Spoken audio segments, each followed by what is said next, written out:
రేపటి మన ప్రభుత్వంలో 1 కోటి ఎకరాల భూ పంపిణీ చూస్తాం. నిజాం వదిలిపెట్టిన 1 కోటి ఎకరాల భూమిని దొంగతనంగా తమ గుప్పెట్లు పెట్టుకున్న రెడ్లు వెలమల అప్పటి నుండి ప్రభుత్వం వాళ్ళ చేతిలోనే ఉంది కాబట్టి ఆ భూమి కూడా వాళ్ళ గుప్పెట్లోనే. ఒక్కోసారి బీసీ ముఖ్యమంత్రి అయితే రెడ్లు వెలమ చేతిలో ఉన్న 1 కోటి ఎకరాల భూమిని స్వాధీనం చేసుకుని ఒకే ఒక్క సంతకంతో బీసీలకు పంచుతాం.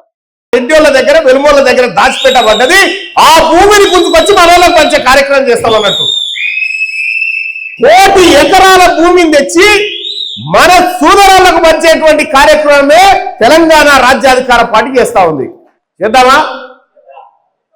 ఏమనయ్యా జాగీరని ఉంచుకున్నారే వీళ్ళ దగ్గర భూములని ఎక్కడియో తెలుసా?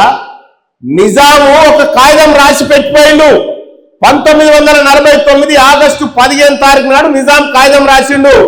ఈ భూమి ఏదైతే ఉందో ఈ భూమి మీద బతుకుతున్నటువంటి ముదిరాజులకు, యాదవులకు, పద్మశాలకు, గౌడ్లకు, ఈ బీసీలందరి పేరు మీద రాసిపోతున్నా అని చెప్పి రాసిండు.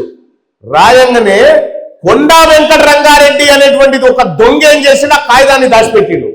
ఆ కాగితాన్ని దాచిపెడితే మొన్న బయటికి తీసిన ఆ కాగితం ద్వారా మనకు 1 కోటి ఎకరాల భూమి రాబోతా ఉంది. రేపు పొద్దుగల 1 కోటి ఎకరాల భూమి మనకు గవిదేవడం కోసం